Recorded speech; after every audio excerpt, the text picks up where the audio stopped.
अस्सलामुअलैकुम। पुरसरार वाक़यात के सभी सुनने वालों को मैं अपने चैनल में खुशामदीद कहती हूँ। उम्मीद करती हूँ आप सब लोग खैरियत से होंगे, जहाँ होंगे खुश होंगे और मेरे चैनल की खौफनाक कहानियों को, पुरसरार वाक़यात को बेहद पसंद करते होंगे। आज आप लोगों के लिए बहुत डरावने वाक़यात लाई हूँ जिन्हें आप लोग बहुत पसंद करेंगे। सिलसिला शुरू करते हैं आज के वाक़यात का। बढ़ते हैं आज की पहली खौफनाक कहानी की तरफ। ये खौफनाक कहानी मेरे साथ इमरान शेयर कर रहे हैं। इमरान कहते हैं मेरा ताल्लुक झंग सिटी से है और आज आपके साथ अपनी ज़िंदगी की एक बहुत ज़्यादा डरावनी कहानी शेयर करना चाहता हूँ। आज से 8 साल पुरानी बात है। मेरे कज़न की शादी थी इस्लामाबाद में, तो मैं अपनी गाड़ी पर निकला। मेरे साथ मेरा एक कज़न और भी था, मामू का बेटा। हम लोगों ने दोनों ने मिल के शादी में जाना था। हम लोग मखसूस, सब लोगों की आदत थी, जब दूर का सफ़र होता था हम लोग रात का ही करते थे। हम लोगों ने अपना सफ़र शुरू किया। जिस वक्त हम लोग वहाँ पर मोटरवे पर आए, इस्लामाबाद मोटरवे पर जब हम लोग आए, वहाँ पर अभी हम लोग इस्लामाबाद पहुँचे नहीं थे, मोटरवे पर ही थे। तो हमें वहाँ पर एक और हमारा कज़न था, उसको हम लोगों ने लेना था। वही मोटरवे से ही एक नीचे रास्ता जाता था, वहाँ पर वो लोग रहते थे। आगे उनका एक गांव सा था, वहाँ से उनको लेकर फिर हमने आगे मेन हाईवे पर जाना था। तो उसको हम लोगों ने लेना था। हम लोग वहाँ पर 2 रास्ते थे। हम लोग गलती से रॉन्ग टर्न की तरफ चले गए। जाना हम लोगों ने नेक्स्ट जो मोटरवे से नीचे एक रास्ता आ रहा था, लिंक रोड, वहां से जाना था। हम लोग उससे पहले वाले एग्जिट से उतरकर हम लोग उस तरफ चले गए। आगे जब हम लोग जाते गए, बड़ा सुनसान रास्ता, बड़ा ही सुनसान। वो मेरा जो साथ मेरा कज़न था वो ये कहने लगा कि वो तो इतना ज़्यादा सुनसान रास्ता ही नहीं है। तुम्हें याद है हम पिछले साल भी आए थे, वो तो बिल्कुल जैसे लिंक रोड से नीचे उतरते जाते हैं तो आगे आबादी शुरू हो जाती है। ये तो हमें आगे आते हुए भी इतना टाइम हो गया और अभी तक आबादी नहीं आ रही। मैंने उसे कहा कि कोई नहीं, आगे चलकर देख लेते हैं। यहाँ तक कि हम लोग तकरीबन 1 किलोमीटर आगे आ गए। वही वीराने, जंगल का रास्ता और अजीब सी एक ऊंची सी सड़क आई। जैसे हम लोग उस सड़क के ऊपर, मैंने गाड़ी जब ऊपर चढ़ाई तो क्या देखते हैं, आगे कुछ चलता हुआ जा रहा था। सड़क के किनारे काफी कदावर वजूद था, कोई चलता हुआ जा रहा था। मैंने उसे कहा कि देखो आबादी है, इतनी रात को भी लोग बाहर निकले हुए हैं, तो पूछ लेते हैं कि रास्ता कौन सा है और किस तरफ जा रहा है। और जो कोई भी था, जब हम हॉर्न दे रहे थे, वो जो भी था वो चलता ही जा रहा था, सुन ही नहीं रहा था। ना पीछे पलट कर देखा, ना रुका। यहाँ तक कि हम लोग उसके बहुत करीब आ गए। मैंने हॉर्न दिया कि वो रुक जाए। फिर मेरे कज़न ने शीशा नीचे करके, उसने फौरन से आवाज़ दी कि बात सुने, हमें रास्ता बता दें। फिर हॉर्न दिया, गाड़ी रोक ली। इतने में वो जो कोई भी था वो खड़ा हो गया। वो पलटा अभी भी नहीं। बिल्कुल काले रंग की चादर ली हुई थी, पतला सा वजूद था। समझ नहीं आ रही थी मर्द है या औरत। हम लोग गाड़ी से निकले। हमने कहा कि हम लोगों को रास्ता बता दें, हम लोग रास्ता भूल गए हैं।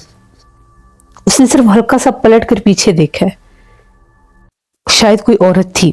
चूड़ियों की आवाज आई जब वो पलटी।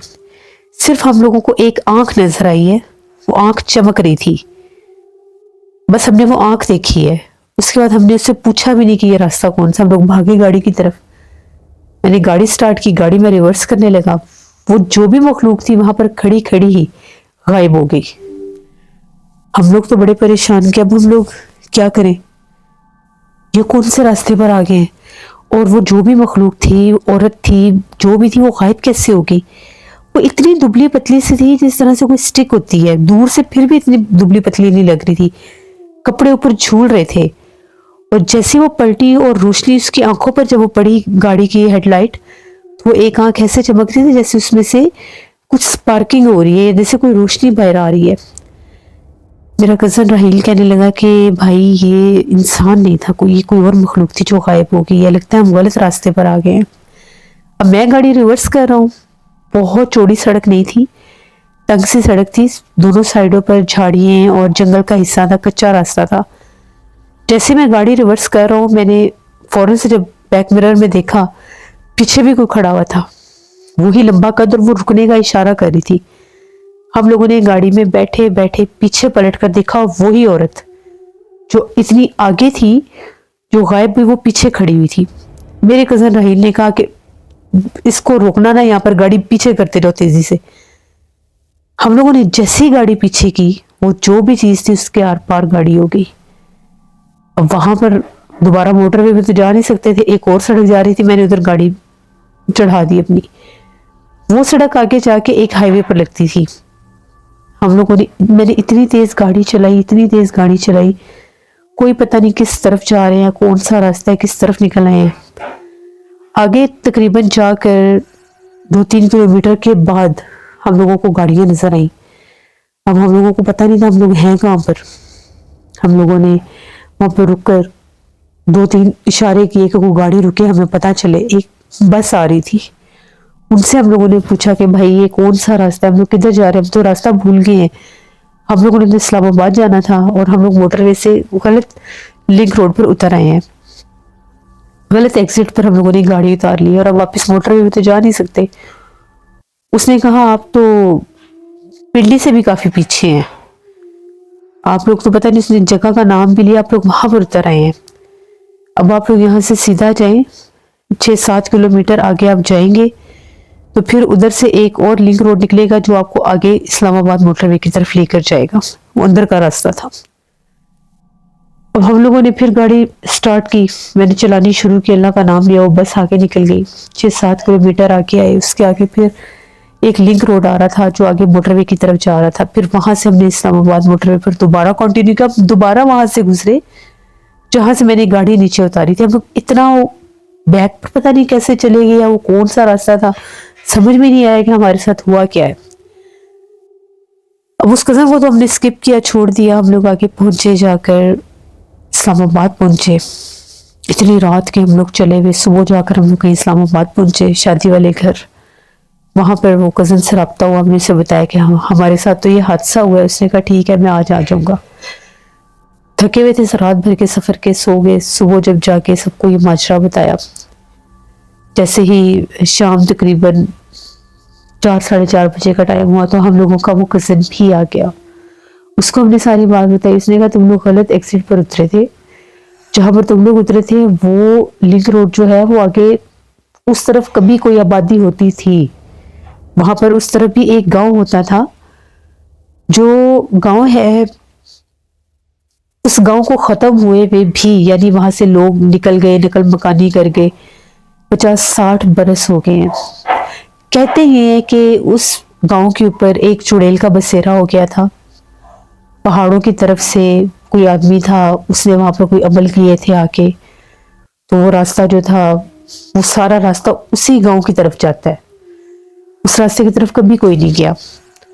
वहां पर उस गांव में बहुत ज्यादा भूत प्रेत और जिन्नात ने, उस चुड़ैल आफत ने बसेरा किया था, जिसकी वजह से बहुत से लोग उसका शिकार भी हुए और बहुत से लोग भी वो गांव छोड़ गए थे। यहाँ तक कि हमारे अपने गांव में उस गांव के बहुत से लोग हैं जो ये वाकयात हमें बताते हैं। हम लोगों ने जब ये बातें सुनी, हम लोगों को भी यकीन आया कि अब चीज तो हमने भी देखी है। और वो जा भी उसी गांव की तरफ रही थी। सुनसान सड़क पर आधी रात के करीब वो मखलूक वहां जा रही थी, जिसको हमने रोका और उससे हम कलाम हुए। फिर डर इतना शदीद लगने लग गया, खौफ सा आने लग गया कि पता नहीं क्या हुआ है क्या नहीं। हम लोगों ने शादी वगैरह अटेंड की, वो चीज जहन से निकल गई। तकरीबन 4-5 दिन वहां पर रहे। एक रात हम लोग कजनों के साथ निकले बाहर घूमने फिरने, इस्लामाबाद ही। हम लोग अपनी गाड़ी पर थे, साथ एक और कजन थे, वो अपनी गाड़ी पर थे। हम लोग कश्मीर पॉइंट की तरफ गए। रात होगी अभी घूमते फिरते। अब सारी बात है, वो ऐसी जगह है, हाइट पर है, सारा सिलसिला ही वहां पर पहाड़ी है। वहां पर जब हम लोग गए तो मैं और मेरा कजन राहील और एक और कजन था, हम लोग थोड़ा और हाइट पर चले गए। गाड़ी हमने एक जगह पर रोक दी। वैसे हम लोग एंजॉय कर रहे थे। एकदम से ऐसा लगा कि हमें कोई आवाजें दे रहा है, बाकायदा हमें किसी ने पुकारा नाम लेकर। वो आवाजें जो थी बहुत ज्यादा गहराई से आ रही थी, जैसे हम लोग बहुत हाइट पर है, नीचे से कोई आवाजें दे रहा है। अब रात था, हमने तो वहां पर जाना नहीं था। जैसे हम लोग वहां से, हाँ, अब वो हमें जो आवाजें कोई दे रहा था, हम उसको रिस्पॉन्स आगे से कर रहे थे कि कौन हो, किधर हो, सामने आओ। इतने में वहां पर एक और फैमिली बैठी हुई थी, उनमें एक बुजुर्ग शख्स थे, मेरे वाले साहब की एज के होंगे। उन्होंने कहा, बेटा इसको जवाब ना दो आगे से। हमने उनसे पूछा कि क्या मतलब, पता नहीं कौन है जो हमें आवाजें दे रहे हैं। उन्होंने कहा कि ये रात के वक्त, शाम के वक्त पहाड़ी इलाकों में, गहराइयों में, ऊंचाइयों में जिन्नात होते हैं और ये अक्सर लोगों को अपनी तरफ मुतवज्जो करने के लिए आवाजें देते हैं। यहाँ तक कि ये आपको अपने रिश्तेदारों के रूप में भी आवाजें दे सकते हैं। अब ये जो तुम्हें कोई भी पुकार है, ये किसी औरत की आवाज है, गौर करो। तुम्हारे साथ कोई औरत आई नहीं है तो तुम्हें कौन आवाजें देगा, और वो भी इतनी गहराई से, खाई वाली तरफ से तुम्हें आवाजें आ रही हैं। अगर ज्यादा जवाब सवाल करोगे तो ये मखलूक हमलावर होकर तुम्हें इस चोटी से धक्का भी दे सकती है, तो पीछे हट जाओ। हम लोग फौरन वहां से हट गए। जैसे वो उनकी बात ठीक थी, हम लोग जब वहां से हटे तो मेरा सर ऐसे तरह से, मेरा सर पकड़ा गया, मेरा सर इतना भारी हो गया था। हम लोग वापस आ गए, मुझे बड़ा सा बुखार हो गया, क्योंकि मैं ही आगे से उसको रिस्पॉन्स कर रहा था, जवाब दे रहा था। अब मेरी जिस कजन की शादी थी, उसको मैंने सारी बात बताई। मैंने कहा, यार इस तरह से मेरी तो तबीयत बहुत खराब हो गई है, मेरा सर जैसे बिल्कुल किसी ने पकड़ लिया है मेरा सर। उसने कहा, चाय पियो, ठीक हो जाओगे तुम, कुछ नहीं होता ये वो। फिर उसने भी इस चीज को इग्नोर कर दिया। अब ये लोग सारे बैठकर बातें कर रहे थे, मेरा सर बहुत भारी था, मैं सोने के लिए चला गया। जैसे मैं जाकर अपने बिस्तर पर लेटा, भी थोड़ी देर गुजरी होगी, मेरी मुश्किल आंख लगी तो एकदम से मेरे कानों में वही आवाज सुनाई दी, जैसे कोई मेरे करीब खड़ा होकर मुझे पुकार है। मेरी आंख खुली तो मैंने एक काले स्या वजूद को अपने ऊपर झुके हुए देखा। मैंने उसको बहुत करीब से देखा। मैंने पूरी हिम्मत और ताकत से उसे धक्का दिया और वो दूर जाकर, जैसे वो पीछे हट गया वो चीज और वो गायब हो गई। मैं बाहर भागा चीखे मारता, और मेरा इतना बुरा हाल हो गया। ये लोग समझे मैंने कोई ख्वाब देखकर मैं डर गया हूँ। इन लोगों ने मुझे पानी वगैरह पिलाया, मुझे हौसला दिया, मैंने इन्हें सारी बात बताई।